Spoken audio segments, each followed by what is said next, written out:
नमस्कार दोस्तों, आप देख रहे हैं 777 गुरुकुल। आज है DSSBTGT SST PYQ सीरीज की क्लास 5 20 इंपोर्टेंट क्वेश्चन के साथ। तो चलिए शुरू करते हैं। तो आज की क्लास का हमारा फर्स्ट क्वेश्चन है 28 अक्टूबर 1922 को बेनिटो मुसोलिनी ने कहां पर मार्च आयोजित किया था। तो 28 अक्टूबर 1922 को जो मुसोलिनी थे, इन्होंने कहां पर मार्च आयोजित किया था? पेरिस में, बर्लिन में, रोम में, लंदन में। तो हमारा आंसर रहेगा रोम। रोम में मुसोलिनी ने अपने फांसीवादी समर्थकों के साथ इटली की राजधानी रोम की ओर कूच किया था। इस घटना के बाद इटली के राजा ने उन्हें सरकार बनाने का आमंत्रण दिया था। अगला क्वेश्चन देखते हैं हम लोग। 1917 की रूसी क्रांति के दौरान बोलेशविकों का नेतृत्व किसने किया था? जो 1917 में रूसी क्रांति हुई थी, उसमें जो बोलेशविक थे, उनका नेतृत्व किसने किया? जोसेफ स्टालिन ने, व्लादिमीर लेनिन ने, कार्ल मार्क्स ने, लियोन ट्रॉट्स्की ने। तो इसका आंसर होगा व्लादिमीर लेनिन ने। जो 1917 की रूसी क्रांति थी, उनमें बोलेशविक का नेतृत्व किया था व्लादिमीर लेनिन ने। व्लादिमीर लेनिन दल के प्रमुख नेता थे। उनके नेतृत्व में रूस में जार के शासन को समाप्त करके दुनिया की पहली समाजवादी सरकार स्थापित की गई थी। अगला क्वेश्चन देखते हैं हम लोग। प्रथम विश्व युद्ध के दौरान भारत में वस्तुओं की कीमतें कितनी बढ़ गई थी? यानी जो पहला विश्व युद्ध था 1914 से 18 के बीच में जो चला, उसमें वस्तुओं की कीमतें कितनी बढ़ गई थी? आधी हो गई थी, स्थिर थी, 3 गुना हो गई थी, दुगनी हो गई थी। तो आंसर है हमारा दुगनी हो गई थी। जब प्रथम विश्व युद्ध चल रहा था, तो जो कीमतें थे वो दुगनी हो गई थी। युद्ध के कारण भारत का खर्चा बढ़ गया था। इसकी भरपाई के लिए करों में वृद्धि की गई, जिसके परिणाम स्वरूप 1913 से 1918 के बीच कीमतें लगभग दुगनी हो गई थी। नेक्स्ट क्वेश्चन हम लोग देखते हैं। रॉलेट एक्ट के तहत राजनीतिक कैदियों को बिना मुकदमे के कितने समय तक जेल में रखा जाता था? यानी रॉलेट एक्ट के द्वारा जो कैदी थे, उनको बिना किसी मुकदमे के जेल में रखा जा सकता था। 1 वर्ष के लिए, 2 वर्ष के लिए, 3 वर्ष के लिए, 5 वर्ष के लिए। तो हमारा आंसर रहेगा 2 वर्ष के लिए। यह कानून ब्रिटिश सरकार को असीमित शक्तियां देता था, जिससे कि वे किसी भी भारतीय राष्ट्रवादी को बिना किसी अदालती कार्रवाई के 2 साल तक जेल में रख सकते थे। यानी 2 साल तक बिना किसी कार्रवाई के इनको जेल में रख दिया जाता था रॉलेट एक्ट के द्वारा। अगला क्वेश्चन। गांधी जी ने चंपारण में अपना पहला सत्याग्रह किस वर्ष शुरू किया था? जो गांधी जी थे, इन्होंने चंपारण में अपना पहला सत्याग्रह कब शुरू किया? 1915 में, 1917 में, 1918 में, 1919 में। तो चंपारण में किसानों के दमनकारी 3 कठिया प्रणाली से परेशान थे, जिसके खिलाफ गांधी जी ने पहला अपना सत्याग्रह 1917 में शुरू किया था, जो 3 कठिया प्रणाली थी। अगला क्वेश्चन देखते हैं हम लोग। गुजरात के खेड़ा जिले में गांधी जी ने 1918 में सत्याग्रह क्यों आयोजित किया था? यानी गुजरात के खेड़ा में गांधी जी ने 1918 में सत्याग्रह क्यों आयोजित किया? ऑप्शन ए, सूती मिल मजदूरों के वेतन की वृद्धि के लिए। ऑप्शन बी, नील की खेती के विरोध में। ऑप्शन सी, फसल खराब होने पर लगान की माफी के लिए। या ऑप्शन डी, रॉलेट एक्ट के विरोध में। तो गुजरात में खेड़ा में जो गांधी जी ने 1918 में सत्याग्रह किया था, वह हमारा ऑप्शन सी सही रहेगा, फसल खराब होने पर लगान की माफी के लिए। यानी क्या था? फसल खराब होने पर लगान के लिए माफी के लिए। फसल और प्लेग की महामारी के कारण किसान लगान चुकाने की स्थिति में ही नहीं थे, इसलिए गांधी जी ने लगान वसूली स्थगित करने की मांग की थी। अगला क्वेश्चन हम लोग देखते हैं। 1918 में अहमदाबाद में गांधी जी ने किसके समर्थन में भूख हड़ताल आयोजित की थी? यानी 1918 में अहमदाबाद में गांधी जी ने किसके समर्थन में भूख हड़ताल की थी? किसानों के लिए, सूती मिल मजदूरों के लिए, वकीलों के लिए, व्यापारियों के लिए। तो हमारा आंसर है सूती मिल मजदूरों के लिए। मिल मालिकों और मजदूरों के बीच प्लेग बोनस को लेकर विवाद था और गांधी जी ने हस्तक्षेप से मजदूरों को 35% वेतन वृद्धि मिली थी। अगला क्वेश्चन देखते हैं हम लोग। जो साइमन कमीशन का भारत में कड़ा विरोध क्यों हुआ था? साइमन कमीशन का भारत में कड़ा विरोध क्यों हुआ था? इसमें कोई भारतीय सदस्य शामिल नहीं था, इसमें सभी भारतीय सदस्य थे, इसने करों को बढ़ा दिया था, इसने केवल कलकत्ता की यात्रा की थी। साइमन कमीशन का भारत में कड़ा विरोध हुआ था क्योंकि इसमें कोई भी भारतीय सदस्य शामिल नहीं था। ऑप्शन ए सही होगा। साइमन कमीशन में ना 7 सदस्यों वाले इस ब्रिटिश आयोग में एक भी भारतीय नहीं था और भारतीयों को लगा कि उनके भविष्य का फैसला बिना उनकी राय के लिया जा रहा है, इसीलिए इसका विरोध किया जा रहा था। अगला क्वेश्चन देखते हैं हम लोग। फरवरी 1922 में गांधी जी ने असहयोग आंदोलन को अचानक क्यों वापस ले लिया था?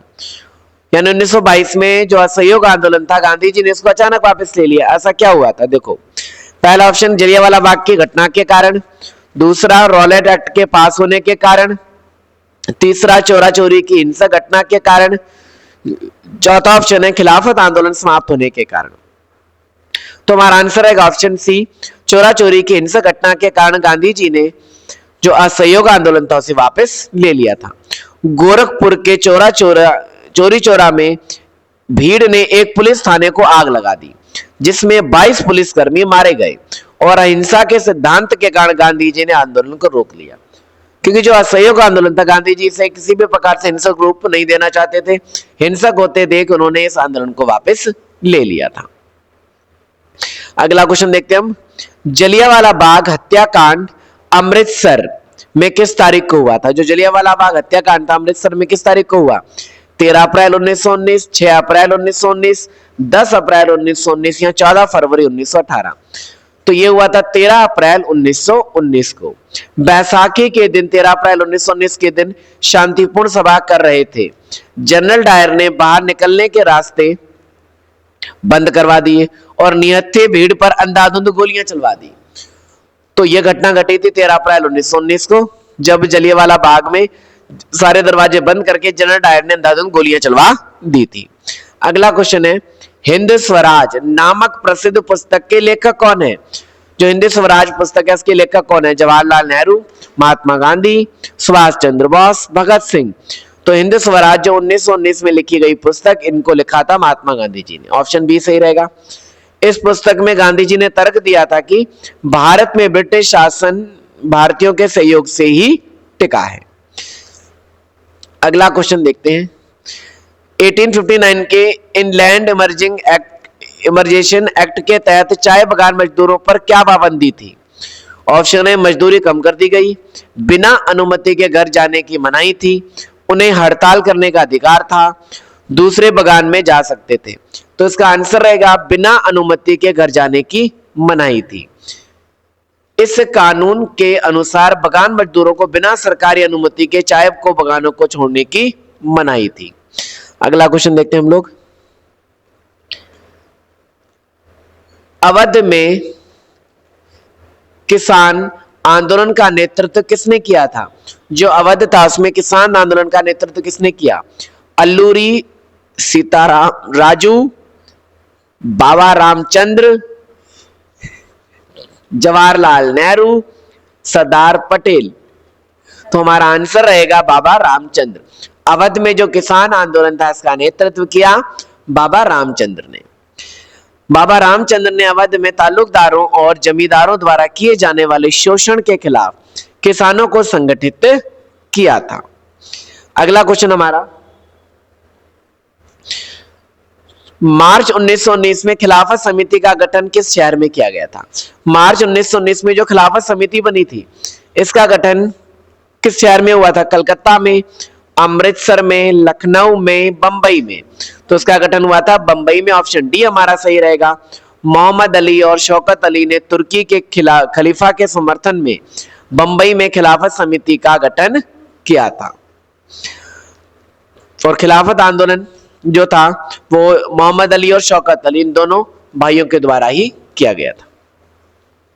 अगला क्वेश्चन है हमारा, सत्याग्रह के विचार में सबसे अधिक किस बात पर जोर दिया गया है? सत्याग्रह के विचार में सबसे अधिक किस बात पर जोर दिया गया है? हिंसा और बल के प्रयोग पर, सत्य की शक्ति और अहिंसा पर, विदेशी वस्तुओं के बहिष्कार पर, केवल आर्थिक सहयोग पर, सत्य की शक्ति। तो हमारा आंसर रहेगा ऑप्शन बी, सत्य की शक्ति और अहिंसा पर। गांधी जी का मानना था कि यदि आपका उद्देश्य सच्चा है तो उत्पीड़क से लड़ने के लिए शारीरिक बल की आवश्यकता नहीं है। तो सत्याग्रह के विचार में सबसे अधिक बल जो दिया गया वो सत्य की शक्ति और अहिंसा पर दिया गया महात्मा गांधी जी के द्वारा। अगला क्वेश्चन देखते हैं हम लोग, आंध्र प्रदेश के गुडेम पहाड़ियों में किसने गुरिल्ला आंदोलन चलाया था? यानी आंध्र प्रदेश के गुडेम पहाड़ियों में गुरिल्ला आंदोलन किसके द्वारा चलाया गया? बाबा रामचंद्र, अलूरी सीताराम राजू, महात्मा गांधी, शौकत अली। तो हमारा आंसर रहेगा अलूरी सीताराम राजू, ऑप्शन बी सही रहेगा। आदिवासियों ने जंगलों में जाने पर ब्रिटिश पाबंदी और वन कानूनों के खिलाफ अलूरी सीताराम राजू के नेतृत्व में संघर्ष किया था। अगला क्वेश्चन देखते हैं हम लोग, महात्मा गांधी दक्षिण अफ्रीका से भारत किस वर्ष लौटे थे? जनवरी 1910, जनवरी 1915, मार्च 1917, अप्रैल 1919। तो हमारा आंसर रहेगा जनवरी 1915। गांधी जी ने दक्षिण अफ्रीका में नस्ल भेदी शासन के खिलाफ सत्याग्रह का सफल प्रयोग किया था। अगला क्वेश्चन देखते हैं हम लोग, सत्याग्रह के विचार में सबसे अधिक किस बात पर बल दिया गया? सत्याग्रह के विचार में सबसे अधिक किस बात पर बल दिया गया? जो ये क्वेश्चन रिपीट हुआ है, चलो अगले आगे देखते हैं। रूस में अक्टूबर क्रांति किस वर्ष हुई थी? जो रूस में अक्टूबर क्रांति हुई थी वह किस वर्ष हुई थी? 1905 में, 1914 में, 1917 में या 1922 में? तो रूस में जो अक्टूबर क्रांति हुई थी वो 1917 में हुई थी। अक्टूबर 1917 की क्रांति के बाद सोवियत रूस का उदय हुआ जिसने पूरे विश्व के इतिहास की दिशा बदल दी थी। अगला क्वेश्चन देखते हैं हम लोग, गांधी जी ने किस अधिनियम को काला कानून कहा था? यानी गांधी जी ने किस कानून को काला कानून कहा है? Immigration act, Rowlatt act, factory act या वर्नाकुलर प्रेस एक्ट? तो गांधी जी के द्वारा काला कानून रॉलेट एक्ट को कहा गया था। देखिए क्यों कहा गया रॉलेट एक्ट को काला कानून कहा? क्योंकि इसके माध्यम से भारतीयों के मौलिक अधिकार व स्वतंत्रता को छीन लिया गया था, इसीलिए रॉलेट एक्ट को काला कानून कहा था। तो आज के 20 क्वेश्चन जो थे हमारे यहीं पर समाप्त होते हैं और ये हमारी क्लास नंबर 5 थी। तो दोस्तों ये थी हमारी DSSB सोशल साइंस की PYQ की क्लास 5। अगर आपका स्कोर अच्छा रहा हो तो कमेंट में जरूर बताएं और वीडियो पसंद आया हो तो लाइक करें और 777 गुरुकुल को सब्सक्राइब करें। मिलते हैं अगली क्लास 6 में, मिलते हैं अगली क्लास 6 में जल्दी ही।